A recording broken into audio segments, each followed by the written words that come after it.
Donald Trump's toying with the idea of striking Iran has divided his base, with more MAGA Republicans arguing it's a betrayal of America first, while hawkish Republican senators support a more aggressive approach. For more on this, we can speak to Richard Johnson, a lecturer in U.S. politics at Queen Mary University of London. Thank you so much for taking the time to speak with us this morning. First, can you tell us a bit more about this split and sort of who falls on each side of it?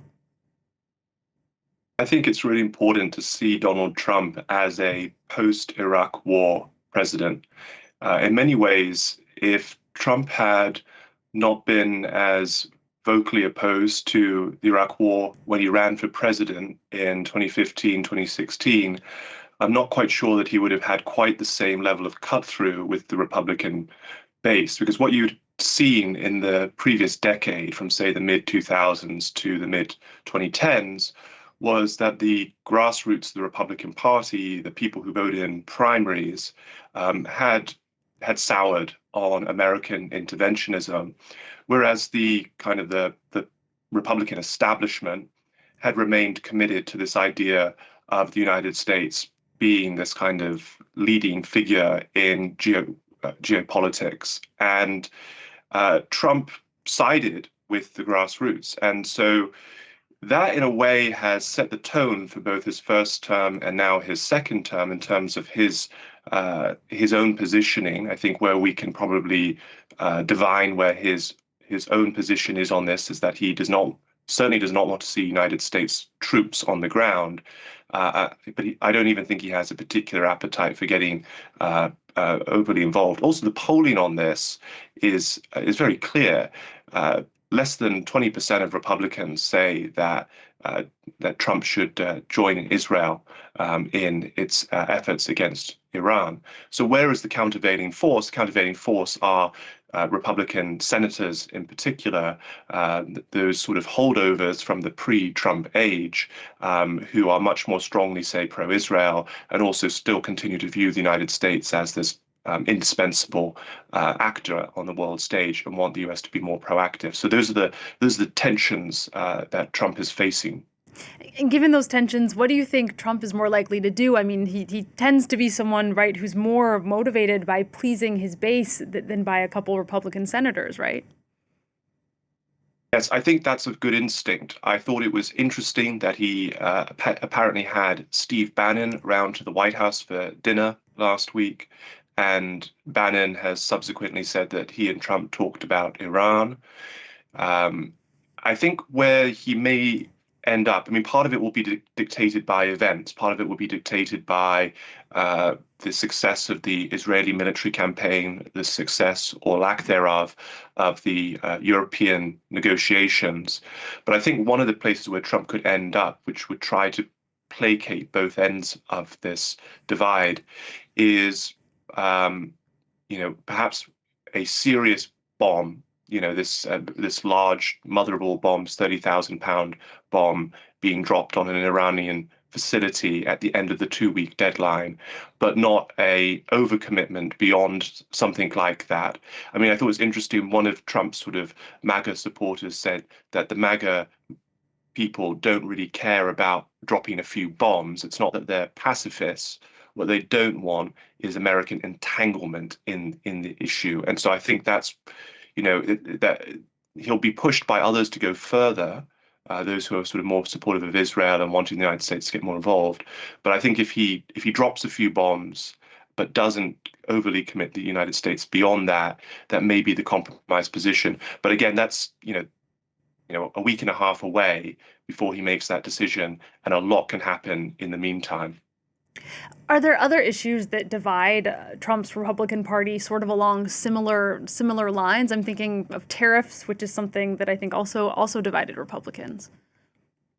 Yes, so it's a different group that would be divided over tariffs, but there are divisions within the coalition. I mean, on the Iran situation, what you have there is you have the ones who are pushing Trump to be more proactive in this are those who are from a kind of more strongly what we might kind of say military industrial bent. So they're much more in kind of ensuring that the United States has this very strong military presence and continues to support the defense industry.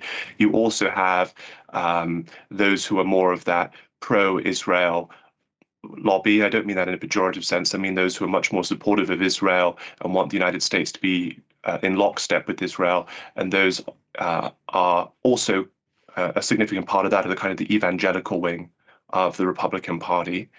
The tariff issue is different. That's kind of the more of the business class and not the defense class, because the defense class are happy with tariffs because defense contracting is a closed shop. It's an internal U.S. Enterprise. Whereas where we're looking at tech, for example, or all kinds of forms of, say, manufacturing trade and so on, other forms of consumption trade, that's where you would see business people who would take against the tariffs.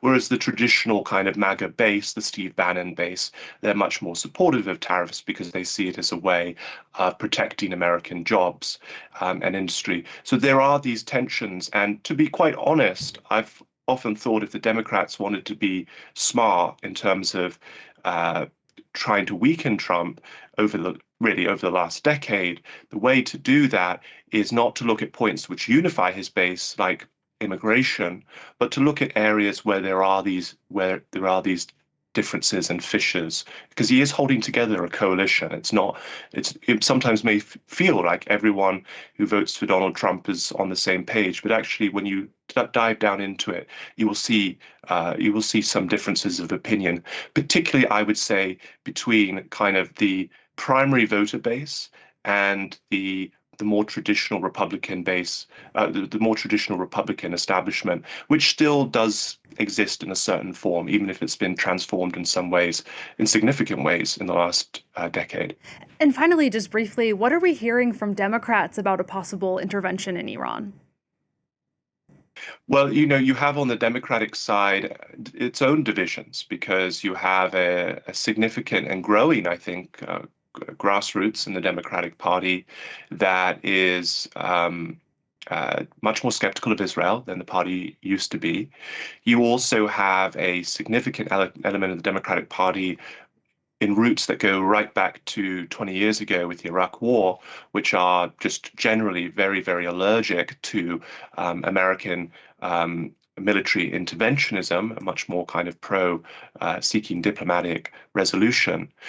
But you also have in the Democratic Party, and in some ways it's almost kind of it's a reaction to Trump, a group of Democrats, particularly Democratic senators, who are more let's say, take the view the United States should take a much more proactive stance in the world, and the United States should be a world leader. And the perspective from Democrats who take that position is if the United States is not leading, then that leaves a vacuum for countries like China, for example, to become more involved, or for Russia to take that kind of sphere of influence in that part of the world. So there are Democrats who say basically it's not something that we, in an ideal world, we'd love not to have to do this, but if the United States isn't stepping up, then it'll be the enemies of the United States who do. Right. Richard Johnson, thank you so much for your analysis. We'll be closely following what Trump decides to do, of course, in the coming days. That's Richard Johnson, a lecturer in U.S. politics at Queen Mary University of London.